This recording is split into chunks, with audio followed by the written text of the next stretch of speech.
रोशनी का कारवां।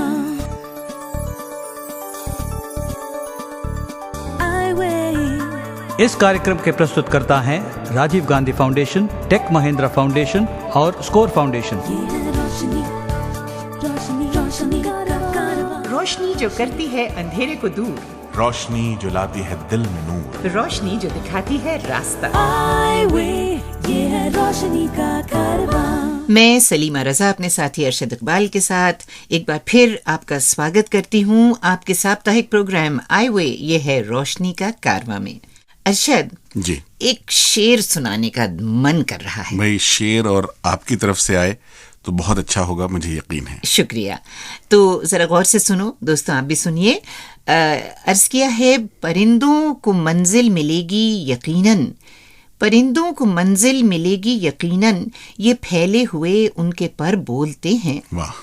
वही लोग रहते हैं खामोश अक्सर, जमाने में जिनके हुनर बोलते हैं। क्या बात है, आज से मैं भी खामोश रहूंगा। प्रोग्राम का क्या होगा? मेरा हुनर बोलेगा।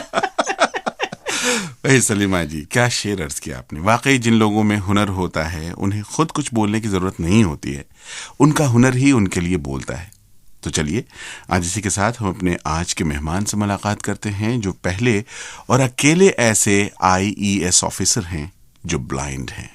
दोस्तों, IES का मतलब है इंडियन इकोनॉमिक सर्विसेज, और हम जिस मेहमान की बात कर रहे हैं उनका नाम है श्री धर्मराजन अय्यर, जो अपनी जवानी में ही आंखों की रोशनी खो बैठे थे, पर इसके बावजूद उन्होंने अपनी पर्सनल और प्रोफेशनल लाइफ के प्रति एक बेहद पॉजिटिव एटीट्यूड इख्तियार किया। अभी भी मिस्टर अय्यर मुंबई में फॉरवर्ड मार्केट्स कमीशन में डिप्टी डायरेक्टर हैं। इनसे इनके जीवन से जुड़े पहलुओं के बारे में बातचीत करेंगे हमारे साथी जॉर्ज अब्राहम।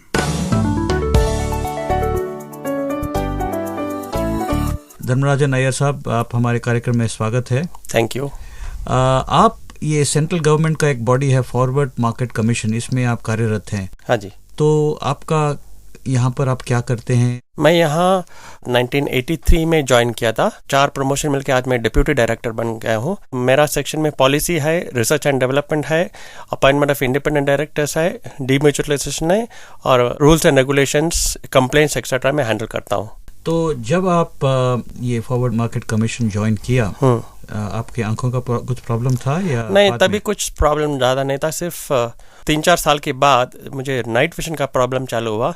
बाद में धीरे धीरे डे विजन में भी कठिनाई आ गई, and my vision was totally lost around the age of 32-33 subsequently. ये कौन सा साल में होगा ये? अंदाज से अबाउट 1992। 10 साल फॉरवर्ड मार्केट कमीशन में काम करने के बाद जब आपका आंखों का प्रॉब्लम सीरियस हो गया, तो आपके दिमाग में क्या चल रहा था? मीनिंग आपने इसको एक्सेप्ट तुरंत किया या आपको प्रॉब्लम था? मैंने तुरंत एक्सेप्ट तो किया, 2-3 दिन में रोया, बट बाद में देखा कि रोने से कुछ फ़ायदा नहीं है, और अगर रो के एक कमरे में बैठेगा तो मैं पीछे जाऊंगा लाइफ के। कोई भी हालत से नौकरी से बाहर नहीं जाना है, क्योंकि ब्लाइंड के लिए नौकरी तो मुश्किल से मिलता है, और मुझे जो भी शक्ति चाहिए भगवान देंगे, और जो भी कैपेबिलिटीज़ है वो मुझे कोई कॉर्नर से अपने आप को निपटाना है, हाथ में लेना है और आगे बढ़ना है। उसके वजह से मैं 1996 में रिहेबिलिटेशन कोर्स किया। वहाँ ब्रेल सीखा, मोबिलिटी सीखा, केन पकड़ के कैसे चलना, फर्स्ट टाइम मैं केन यूज़ किया। बाद में मैं जो रात में बाहर जाने के लिए डरता था तब तक, बाद में मैं अभी कोई भी जगह पे जा सकता हूँ। अब बाद में कंप्यूटर कोर्स किया मैंने, उसके वजह से ऑलमोस्ट इंडिपेंडेंट हो गया नौकरी के सवाल में। और जब ये परिवर्तन हुआ आपके कंडीशन में फ्रॉम साइटेड टू ब्लाइंड, तो आपके जो फैमिली का जो रिएक्शन इसमें क्या था? उनको तो बहुत काफ़ी दुख हुआ, और मुझे भी बहुत दुख हुआ था, बट मैंने उनको बताया कि मैं कुछ भी करूँगा, लेकिन आगे बढ़ने की कोशिश करूँगा। रिहेबिलिटेशन सेंटर है, जो भी फ्रेंड्स है ब्लाइंड फील्ड में, उनको कांटेक्ट करूँगा। NAB में गया, वहाँ तो ब्रेल बुक देखा तो मुझे कुछ नहीं पता चला स्टार्टिंग में। तो मैं बोला ये तो ज़िंदगी में नहीं आने वाला है, लेकिन रिहेबिलिटेशन में जाकर सीख लिया, तो अभी मैं ब्रेल कर सकता हूँ। मुझे घर में बोल दिया कि तुमको नौकरी नहीं जमता तो छोड़ दो, पिताजी है सर्विस के लिए, लेकिन मैं बोला आज पिताजी कल क्या होएगा, उनकी रिटायरमेंट के बाद क्या होगा, मुझे भी आगे लाइफ में बढ़ना है। धर्मराज जी, अभी वक्त हो गया एक गाना सुनने का, तो आपके पसंद का कोई गाना है जो आप सुनना चाहेंगे? हाँ जी, Golmaal title song, Golmaal Golmaal everything everywhere is Golmaal, सब कुछ Golmaal. Golmaal, golmaal, everything's gonna be golmaal. Golmaal, golmaal, everything's gonna be golmaal. Golmaal, golmaal, everything's gonna be golmaal. Golmaal, golmaal, everything's gonna be golmaal. जाने क्यों दिल ये कहने लगा है, अब तो तू दिल में रहने लगा है, बस गया है तू मेरी रगों में, दिल से दम तेरे सहने लगा है। Golmaal, golmaal, everything's gonna be golmaal. Golmaal, golmaal, everything's gonna be golmaal. जाने क्यों दिल ये कहने लगा है, अब तो तू दिल में रहने लगा है, बस गया है तू मेरी रगों में, दिल से दम तेरे सहने लगा है। Golmaal, golmaal, everything's gonna be golmaal. Golmaal, golmaal, everything's gonna be golmaal. चलिए, इस गाने के बाद जब पहली बार 1992-93 में जब आपको आपके दृष्टि पूरी तरह चली गई, तो इमीडिएटली आपके काम के on a day to day basis आपको कुछ एडजस्टमेंट्स करना हुआ होगा। काम तो आते रहे, तभी तो कंप्यूटर का इन्वेंशन नहीं था। सो मैं घर पे लेके जाता था, मेरा वाइफ हेल्प करता था, कोई असिस्टेंट जो भी फ्री है ऑफिस में उनका मदद लेता था। लेकिन आज ज़्यादातर काम मैं खुद करता हूँ, और मुझे सेंट जेवियर्स कॉलेज से स्टूडेंट्स का हेल्प मिलती है, जो हैंड रिटन डॉक्यूमेंट्स है या रिपोर्ट्स है बड़े बड़े पढ़ने के लिए। Almost 1 hour a day, 1.5 hours a day आके मुझे उनके सोशल सर्विस लीग से हेल्प मिलती है, और मुझे आज तक 6 appreciation senior IAS officer level से मिला है। हम चलते हैं आपके व्यक्तिगत जीवन में, काम के अलावा आपके एक्टिविटीज क्या हैं? वन ऑफ द थिंग्स मैं ये कोशिश किया कि खाना कैसा पकाना है। इंडिपेंडेंट लिविंग के लिए ये जरूरी है कि ब्लाइंड लोगों को अकेला खाना पकाने के लिए बहुत मुश्किल है, लेकिन वो स्किल मुझे कैसा भी निपटाना है। इसके लिए मैंने मम्मी से घर में परमिशन पूछा तो नहीं दिया। मैं कॉलेज डेज में कुकिंग कर रहा था एज ए हॉबी, बट जब साइड चला गया 20 साल में किचन में एंट्री नहीं मिला मुझे। बट एक ऐसा 2-3 बार इंसिडेंट हुआ कि मम्मी हॉस्पिटल में चला गया और मैं अकेला था बच्ची के साथ। बच्ची छोटा है, 8th-9th स्टैंडर्ड में है। तभी मैंने ये अपॉर्चुनिटी लिया, और फ्रेंड्स और रिलेटिव्स मुझे बताया कि होटल है, क्यों इतना मेहनत कर रहे हो, क्यों रिस्क ले रहे हो। मैंने बोला रिस्क इसमें नहीं है, अभी साइटेड पीपल को भी एक्सीडेंट होता है, साइटेड पीपल को भी बर्न्स होता है। सो मैं कोशिश करूंगा, बहुत ही तकलीफ हो गया, then I will come back to you. ये बताकर मैंने अपना स्किल्स जो रिजेन्युएट किया, कॉन्फिडेंस जो मेरा था थोड़ा स्लोली किया, बट मैं कुकर लगाया, गैस लाइट किया, अपने हाथ ऊपर लेके जाके फ्लेम का डिस्टेंस देखा, इंटेंसिटी देखा, और इलेक्ट्रिकल कुकर और इलेक्ट्रिकल अप्लायंसेस यूज किया। और जो भी डब्बे हैं उसमें ब्रेल स्टिकर लगा के इजी आइडेंटिफिकेशन के लिए मैंने सब अरेंजमेंट किया और अच्छा खाना पकाया। तो बहुत बहुत शुक्रिया धर्मराजन जी, आपने हमसे बात किया। Thank you very much George. आंख और दृष्टिहीनता से जुड़ी किसी भी तरह की जानकारी के लिए आप हमें 09968329329 पर सोमवार से शुक्रवार के बीच सुबह 11 बजे से शाम 5 बजे के बीच कॉल कर सकते हैं, या हमारी वेबसाइट www.eyeway यानी EYEWAY.org पर विजिट कर सकते हैं। ये है रोशनी का कारवां। दोस्तों, आज हम बात करने जा रहे हैं एक ऐसी शख्सियत की जो कि दिल्ली में अंग्रेजी भाषा के एक उम्दा शिक्षक रह चुके हैं और एक जाने माने अंग्रेजी भाषा के साहित्यकार भी। जी हाँ, हम बात कर रहे हैं स्वर्गीय प्रोफेसर विनोद सेना की। Apart from being an academician, इन्हें दृष्टिहीन स्टूडेंट्स की जरूरतों के प्रति उनके सार्थक योगदान के लिए भी जाना जाता है। इस महान शख्सियत के बारे में बताने के लिए आज स्टूडियो में मौजूद हैं वेल नोन एक्टर अभिनव चतुर्वेदी। डबल डॉक्टरेट डिग्री, एक काबिल प्रोफेसर, साहित्यकार और साथ ही एक आदर्श समाज सेवी, यही है स्वर्गीय प्रोफेसर विनोद सेना की पहचान। वर्ष 1935 में लाहौर में जन्मे प्रोफेसर सेना मात्र 3 वर्ष की आयु में ही अपनी आंखों की रोशनी खो बैठे थे। विभाजन के बाद उनका परिवार दिल्ली आ गया, जहां उन्होंने अपनी स्कूलिंग और इंग्लिश में पोस्ट ग्रेजुएशन पूरी की। सन 1967 में विनोद जी ने दिल्ली यूनिवर्सिटी से अपनी PhD और सन 1970 में कैम्ब्रिज यूनिवर्सिटी से दूसरी डॉक्टरेट डिग्री प्राप्त की। दिल्ली यूनिवर्सिटी में अपने 30 साल के करियर के दौरान प्रोफेसर सेना रीडर और इंग्लिश डिपार्टमेंट के हेड ऑफ द डिपार्टमेंट रह चुके हैं। एकेडमिक्स के प्रति उनके सार्थक योगदान के लिए उन्हें कई प्रतिष्ठित फेलोशिप से भी सम्मानित किया गया। प्रोफेसर सेना इंग्लिश एसोसिएशन और शेक्सपियर सोसाइटी ऑफ इंडिया के प्रेसिडेंट भी रह चुके हैं। वर्ष 1995 में प्रोफेसर सेना ने अपनी पत्नी के साथ मिलकर यशोदा चैरिटेबल ट्रस्ट की स्थापना की थी। ये ट्रस्ट बेघर बच्चों के एडॉप्शन को प्रमोट करता है और विकलांग छात्रों को स्कॉलरशिप्स भी प्रदान करता है। आगे चलकर उन्होंने इसी ट्रस्ट के तहत श्रुति इंफॉर्मेशन सेंटर की भी स्थापना की, जो दृष्टिहीन प्रोफेशनल्स और उच्च शिक्षा ले रहे स्टूडेंट्स की जानकारी एवं पढ़ाई संबंधी जरूरतों को पूरा करने के लिए समर्पित है। भारत में डिसेबल्ड लोगों को बराबरी का दर्जा दिलाने के प्रति अपने विशेष योगदान के लिए प्रोफेसर विनोद सेना को दिसंबर 2006 में शेल हेलन केलर अवार्ड से नवाजा गया था, जिसके ठीक 9 दिन बाद उनका देहांत हो गया।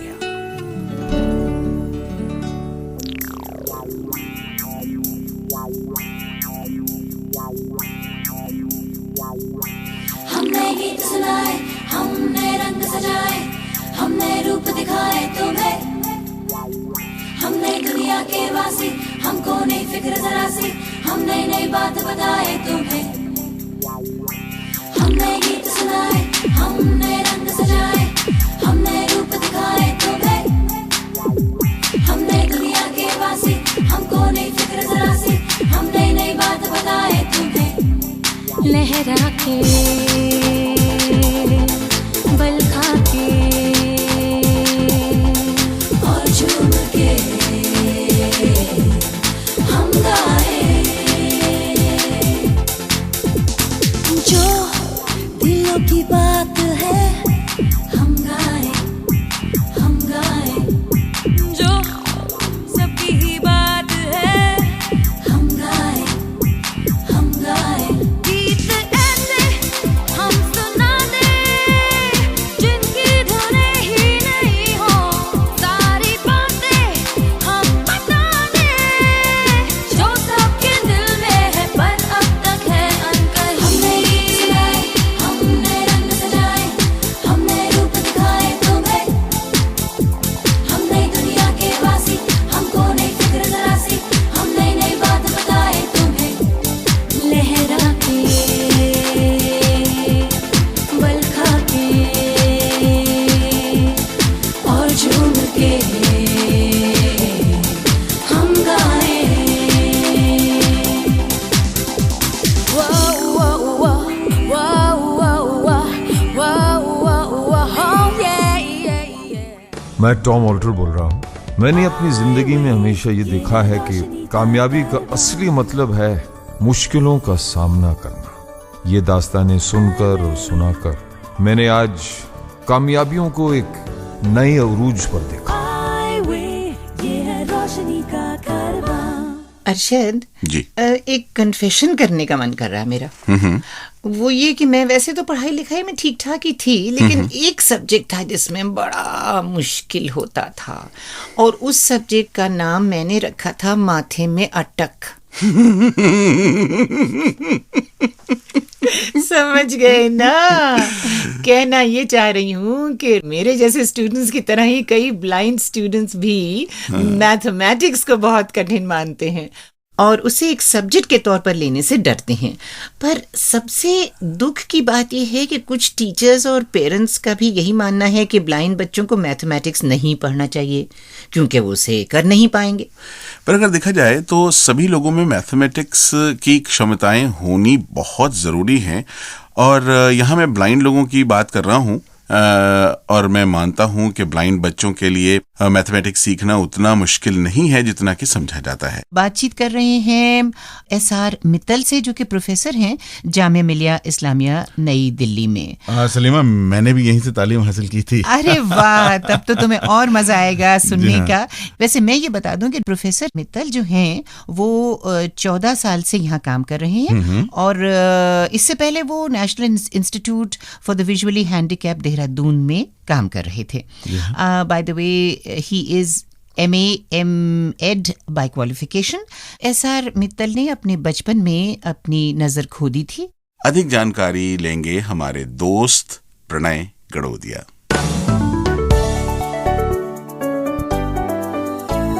प्रोफेसर मित्तल, सबसे पहले हमें ये बताएं कि ऐसा क्यों देखा जाता है कि कई दृष्टिहीन लोगों की जो मैथमेटिकल एबिलिटीज होती है वो कुछ कमजोर होती है।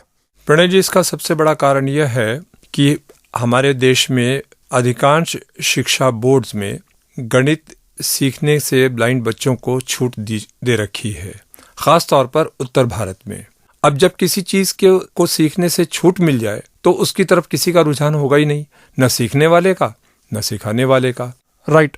फर्ज कीजिए एक छोटा बच्चा है जो दृष्टिहीन है और उसे मैथमेटिक्स के बेसिक कंसेप्ट सिखाना है, काउंटिंग सिखानी है, तो वो कैसे किया जाए? काउंटिंग करने के लिए हम तीलियां यूज कर सकते हैं, बटन यूज कर सकते हैं, पेबल्स यूज कर सकते हैं। सिमिलरली निगेटिव कॉन्सेप्ट देने के लिए प्रैक्टिकल 5 रुपए बच्चे को दें और उसको कहें कि तुम्हें कितने पैसे मिले। ये ज्यादा हो गए उसके पास, अर्थात जो भी 5 है ये प्लस है, और जब उसको हम देते हैं तो वो 5 उसके लिए प्लस होता है, हमारे लिए माइनस है। इसी तरह से वही 5 उसको कहें कि आप वापस कर दो तो हमारे लिए 5 प्लस हो जाएगा, उसके लिए 5 माइनस हो जाएगा। दूसरा, आप कोई भी 2 इंच बाई 12 इंच की एक कागज की पट्टी ले सकते हैं, उसमें सेंटर में 0 लिख लें और दाईं तरफ जितने भी अंक है 1 2 3 4 5 वो प्लस हैं, पॉजिटिव नंबर्स होंगे, और 0 के लेफ्ट में जो होगा वो निगेटिव यानी कि माइनस होगा। इसी तरह से बच्चे की किताब, बच्चे की स्लेट, बच्चे की टेबल का सरफेस, ये सारी चीज़ें बच्चे को शेप के कॉन्सेप्ट्स देने के लिए यूज़ किए जा सकते हैं। जैसे लाइन है, वर्टिकल लाइन है, हॉरिजॉन्टल लाइन है, रेक्टेंगल है, एंगल है, ये कॉन्सेप्ट्स उसको सिखाए जा सकते हैं। मेरा मतलब कहने का ये है आपको बताने का कि हम डिफरेंट वेज यूज़ करते हुए बेसिक कॉन्सेप्ट्स जो मैथमेटिक्स के हैं वो बच्चे को उसी आयु में उसी स्तर पर देने चाहिए जिस आयु में जिस स्तर पर हम एक दृष्टिवान बच्चे को ये सब सिखाते हैं। यानी कि इनोवेटिव थिंकिंग करके वो एग्जाम्पल्स लेने हैं जो एक दृष्टिहीन बच्चा अपने रोजमर्रा की चीजों में छूता है, रोज देखता है। वो एग्जाम्पल्स ना लें जो कि वो छू के देख नहीं सकता, जैसे प्लेन हो गया, बादल हो गया। बिल्कुल सही बात है, बिल्कुल। सर ये बताएं कि मिडिल स्कूल लेवल की मैथमेटिक्स सिखाने के लिए क्या साधन और क्या तरीके हो सकते हैं? अगर ब्लाइंड बच्चे को हमने अबेकस सिखाया है, अबेकस का यूज सिखाया है कैलकुलेशन के लिए, टेलर फ्रेम के द्वारा उसको डिफरेंट कैलकुलेशंस के प्रोसेस समझाए हैं, मैथमेटिक्स के सिंबल्स को ब्रेल में सिखाया है, तो ब्लाइंड बच्चे को मिडिल लेवल पे गणित सीखने में कठिनाई कम से कम होगी। बिल्कुल नहीं होगी ये मैं नहीं कहता हूँ, कुछ कठिनाई हो सकता हो, depending upon the level of IQ of the blind child. जैसे साइटेड बच्चा अगर हायर IQ वाला है तो कम डिफिकल्टी होती है, ठीक उसी तरह से ब्लाइंड बच्चे को भी आपको कभी 2-3 बार समझाना पड़ सकता है, किसी ब्लाइंड बच्चे को हो सकता है एक ही बार सिखाने पर। साथ ही साथ ब्लाइंड बच्चे के लिए जो मेंटल अरिथमेटिक है, मेंटल मैथ्स जिसको हम कहते हैं, उतना ही ब्लाइंड बच्चे के लिए भी जरूरी है जितना एक साइटेड बच्चे के लिए, रादर ज्यादा जरूरी है, क्योंकि ये हेल्प करता है हायर लेवल पे कैलकुलेशन में सपोर्ट देने का। बिल्कुल सही सर। और दोस्तों ये भी जरूरी है कि अगर एक दृष्टिहीन बच्चा मेन स्ट्रीम स्कूल में, एक आम स्कूल में पढ़ रहा है, तो टीचर जो चॉक बोर्ड पे, ब्लैक बोर्ड पे लिख रहा है उसे साथ साथ में पूरी तरह से बोल के भी बताए ताकि ये बच्चा सुन के सारी चीजें समझ सके। प्रोफेसर मित्तल, आगे बढ़ने से पहले क्यों ना आपकी पसंद का एक अच्छा सा गीत सुन लिया जाए। जगजीत सिंह की गजल मुझे बहुत अच्छी लगती है। तुम इतना जो मुस्कुरा रहे हो,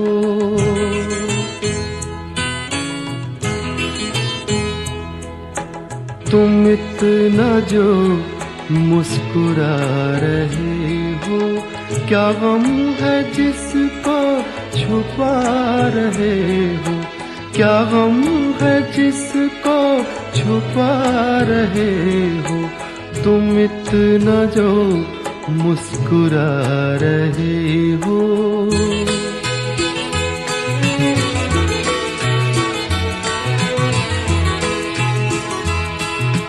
आँखों में नमी, हंसी लबों पर,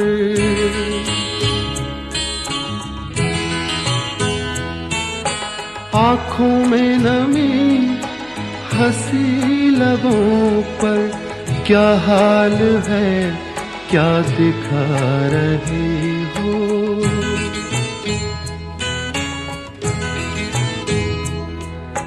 क्या हाल है क्या दिखा रहे हो, क्या हम है जिसको छुपा रहे हो, तुम इतना जो मुस्कुरा रहे हो।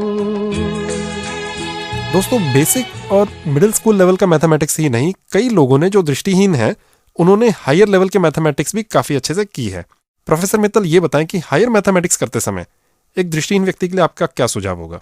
टेक्टाइल ज्योमेट्री किट जो अवेलेबल है आजकल, NIVH national Institute for the visually handicapped Dehradun भी बनाता है। इसके अलावा कुछ और ऑर्गेनाइजेशंस हैं, जैसे काटपाड़ी चेन्नई में, तमिलनाडु में एक ऑर्गेनाइजेशन है वर्थ ट्रस्ट, वो भी बनाता है। और इसके अलावा और भी एक दो संस्थाएं हैं जो बनाती हैं। इन ज्योमेट्री किट्स का यूज ब्लाइंड बच्चे को गणित सिखाते समय सिखाना चाहिए, ताकि वो खुद टेक्टाइल फॉर्मेट में कोई भी डायग्राम्स जो है उनको ड्रॉ कर सके। साथ ही साथ ये भी बहुत ज़रूरी है कि स्टैटिस्टिक्स में जो सिंबल्स यूज होते हैं उन सिंबल्स का ब्रेल वर्जन भी ब्लाइंड बच्चे के पास अवेलेबल होना चाहिए। तीसरी चीज जो जरूरी है वो ये है कि अबेकस टेलर फ्रेम के साथ ब्रेलर की अवेलेबिलिटी ब्लाइंड बच्चे के लिए बहुत जरूरी है हायर लेवल पे मैथमेटिक्स सीखने के लिए, क्योंकि ब्रेलर पर वो सब कुछ कागज पर लिख सकता है जो एक साइटेड बच्चा अपने यहाँ क्लास में पेपर में लिखता है। साथ ही साथ कंप्यूटर का यूज भी जो है बहुत जरूरी है ब्लाइंड बच्चे को सिखाना, क्योंकि वर्ड में वो अपनी कैलकुलेशंस लिख सकता है, फीड कर सकता है और उनको जब चाहे एक्सेस कर सकता है, और उसमें जरूरत पड़ने पे टेबल्स भी क्रिएट कर सकता है। और जिस लेवल पे कैलकुलेटर्स यूज करना अलाउड रहता है दोस्तों, वहां तो कोई प्रॉब्लम ही नहीं है, क्योंकि मार्केट में बड़े आसानी से टॉकिंग कैलकुलेटर्स अवेलेबल है। चलते चलते प्रोफेसर मित्तल, हमें ये बताएं कि यूनिवर्सिटीज और बोर्ड्स में कोई रूल है दृष्टिहीन बच्चों को मैथमेटिक्स का पेपर अटेम्प्ट करने के लिए? देखिए, जहां तक सवाल है यूनिवर्सिटीज का, तो वहां कोई अलग से प्रोविजन नहीं है, एक्सेप्ट ये कि ब्लाइंड स्टूडेंट्स को 20 मिनट पर घंटे के हिसाब से अधिक समय दिया जाता है।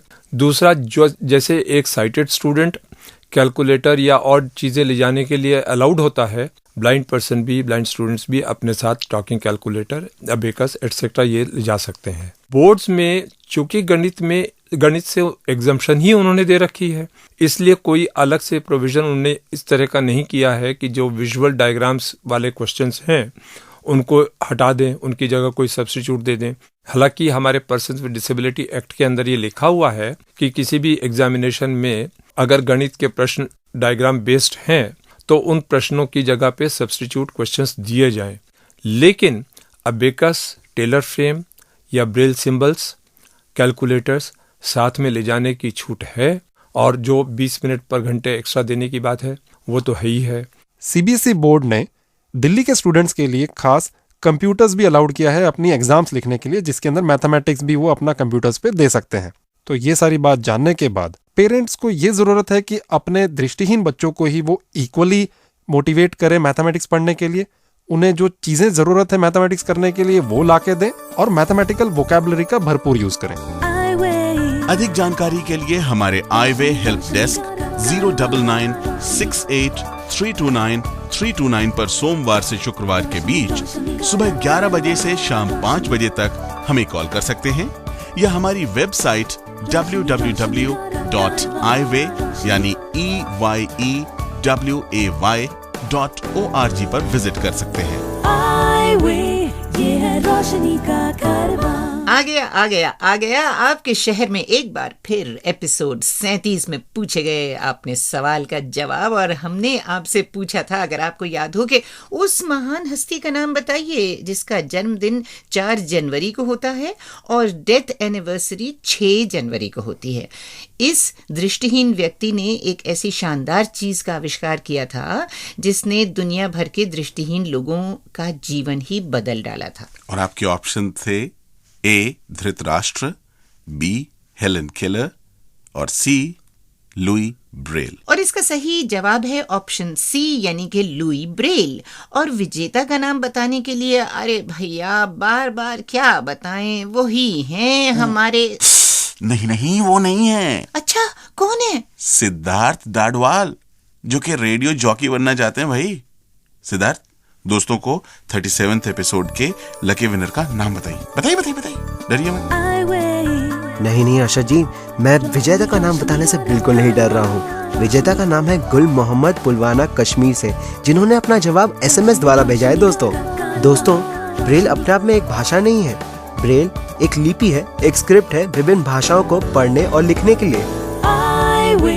ये है रोशनी का कारवां। और अब दोस्तों, हम चाहेंगे कि आप आज का यानी कि एपिसोड नंबर 43 यानी 43 का हमारा सवाल जरा गौर से सुन लें, ताकि इसका जवाब आप हमें भेज सकें। अगर कोई व्यक्ति 100% या 100% ब्लाइंड है तो आयकर की गणना करने के लिए उसकी आय से कितनी राशि की छूट दी जाती है? आपके ऑप्शंस हैं A 40,000, B 50,000 या C 75,000। What amount of deduction is allowed to a blind person from his or her income for calculating income tax if the person is 100% blind? Your options are A. Rupees 40,000, B. Rupees 50,000 and C. Rupees 75,000. और याद रखिए कि जवाब भेजते समय अपना नाम, पूरा पता और एपिसोड नंबर जरूर लिखें, वरना आपकी एंट्री वैलिड नहीं मानी जाएगी। इस सवाल का जवाब 7 दिनों के अंदर हमें इस पते पर लिख भेजिए। प्रोग्राम आई वे ये है रोशनी का कारवां, care off score foundation, post bag number 3903, new Delhi 49। आप हमें SMS भी कर सकते हैं।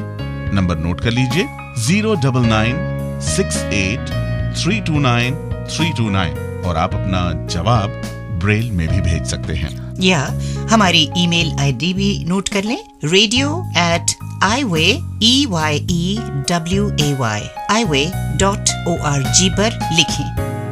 उठ जाओ और वक्त आ गया है। इस वक्त हमें अपने दोस्तों से विदा लेने का, अलविदा कहने का, अपने बोरिया बिस्तर को बांध कर स्टूडियो से बाहर जाने का। तो भैया आप लोग तैयारी करें, तब तक मैं अपनी और आपकी ओर से श्रोताओं से इजाज़त ले लेता हूँ। हाँ सलीमा जी। तो दोस्तों, एक बार फिर से मिलने का वादा करते हैं, और इस वक्त वादा नहीं, विदा लेते हैं। अगले हफ्ते हम फिर इसी हफ्ते मतलब इसी शो में मुलाकात करेंगे आपके साथ। मैं भी होऊंगा और आप तो होंगी ही। तब तक के लिए खुदा हाफिज़। आई वे ये है रोशनी का कारवां।